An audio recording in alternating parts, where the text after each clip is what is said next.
The Last Dance documentary about Michael Jordan's Bulls will be released 6 weeks early. I've been telling my friends they should do this while we're all on quarantine. Oh, but I guess I'm not LeBron James. If I'm Michael Jordan, I'm going in there and I'm making a conference call and I'm like, okay, what's the reason we're gonna hold on to it to June now? Compared to now where everybody is at home. Exactly, LeBron. And I am so damn excited about this. I wanted to dig deep into everything we know and don't know about The Last Dance, including some bad news about the 10-hour documentary coming out April 19th. Hey guys, Casey Kiernan here, host of the AM Hoops YouTube channel. Hit subscribe. We're still coming out with videos all the way through the NBA suspension whenever the NBA season comes back. So yes, April 19th, 6 weeks earlier than the original June 2nd release date, and LeBron James was quick to tweet out, April 19th can't come fast enough. I agree, except here's the bad news. The schedule for the doc was released and part 1 and 2 are released April 19th, then they release parts 3 and 4 a week after that, then another week, then another week. So we can't binge this thing, we just have to watch the first 2 hours on April 19th and then watch the whole thing over the course of a month. I know it's not like we all have a whole lot to do right now, but it still kind of sucks. When they released OJ Made in America, which is 7+ hours, also a docu-series, they released that over 6 days, and you could watch the whole thing online after day 2. So look, that's the bad news. Almost everything else about this is good. The reason I'm looking forward to this documentary so much is not just because it's 10 hours long and has unseen footage, but it looks like a documentary worthy of MJ and the Bulls' greatness. Number one, they got Jordan to do this doc. He doesn't give a whole lot of interviews these days. It looks like he's drinking during the interviews, which is good for telling the truth. And he's at least somewhat uncomfortable about how this film will be perceived. This comment that he made about The Last Dance shows that. I didn't want to do it, in all honesty. I felt like it was raw enough that people would not really understand the mentality that it takes to be a winner and to be a leader. And I'm still nervous about it. It's going to be interesting to see how people interpret the whole thing. That's going to be the most intriguing aspect of the whole thing. That clip made me so much more excited to see this documentary.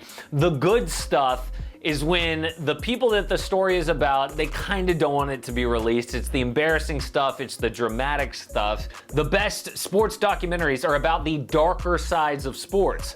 30 for 30s, like Without Bias, which was about Len Bias's drug overdose, or all the sketchiness at Miami football and the U. Those are some of my favorites. The bad sports documentaries are those puff pieces that just play it safe. The Last Dance will not play it safe. Every clip in that extended trailer has conflict. Dennis, get up here. Boom. They don't hear it, see Dennis for 48 hours. Phil Jackson slamming a door, Michael kicking a box of beer. I think we'll hear some stories that we've never heard and stories that some people can't handle, just like Michael Jordan said. I mean, if we already know he punched Steve Kerr during practice or that he trash talked everywhere, including at his Hall of Fame speech, imagine the stories we haven't heard. It's gonna be awesome. ESPN says that The Last Dance has, quote, 500 hours of previously unreleased footage. They even threw in a Raiders of the Lost Ark type shot in the trailer with footage and labels like do not release. They say a lot of it was shot by a film crew with unprecedented access to the 1998 season. My question is, who the hell was that film crew and why did it take 22 years for them to release it? What I think happened was some of it was released for really boring documentaries like NBA Champions 1998, Chicago Bulls, Unforgettables. They grew tired at times, and sometimes they looked almost mortal. But at the end, they showed just what they were. Oh my God. That is so boring. All about how great they were and the fight they showed. Absolutely nothing that would make them look bad or human. I mean, in sports or in life, sometimes there are stories people don't want released because of the headlines or the drama that they'll create.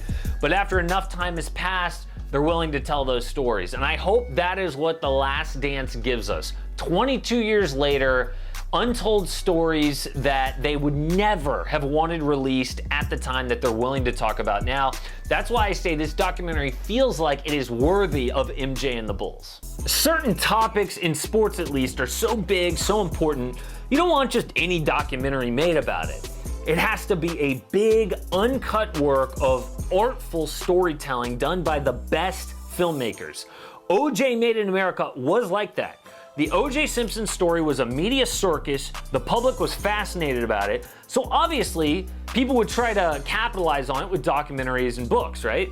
And they made those. Have you ever heard of O.J. The Untold Story or The O.J. Verdict, Shock of the Century? No, there were a lot of books and movies made about it, but then an Oscar-winning documentary was made about that story, and it feels like nothing else can ever be made. That's how good it was. We want the same treatment for the MJ Bulls story, and I have confidence that The Last Dance will be it. First of all, it's made by ESPN. They do great work, they hire great people, and it's a 10-part documentary, so they're not worried about how long it is. The guy they did hire to direct The Last Dance is named Jason Hare, and his previous basketball documentaries are The Fab Five, Bernie and Ernie, and Down in the Valley, which was never released because it glorified Kevin Johnson, who ended up being a creep. But to be honest, I'm not a huge fan of Jason Hare's documentaries. I'm not saying that they're bad at all. I'm just saying that they weren't super memorable. I mean, if I was to make my list of the greatest 30 for 30s or ESPN films made, I'm not sure any of his would make my top 10 or 20. I even had to go back and rewatch some of the Fab Five to really get a feel for it again. He also made the 85 Bears, which again was good, but not super memorable. I do have faith in The Last Dance though. Not only did they get MJ to sit down, when you look at the trailer, it looks like they got everyone except one person, Juanita Vanoy. That's Jordan's wife that he married in the 1980s and was there for basically the whole thing. Don't get me wrong, she could be in this film, but the fact that they show upwards of 20 plus people in the trailer, why wouldn't they put his ex-wife in there if she's in the documentary? And I think she would be important to have because when all the cameras were off and no one else is around, MJ was with her. She saw things and heard things no one else did. She is crucial to get the whole story of Michael Jordan. Now, it's all good if she's not in there. I'm not saying the doc won't be amazing. I'm just saying it might be missing a little something. Originally, the documentary was billed as an in-depth look at the 1998 season with all this exclusive footage, plus it's called The Last Dance. Then it was starting to be advertised as about the Bulls dynasty. But in recent articles and ads, ESPN is calling it a Michael Jordan documentary.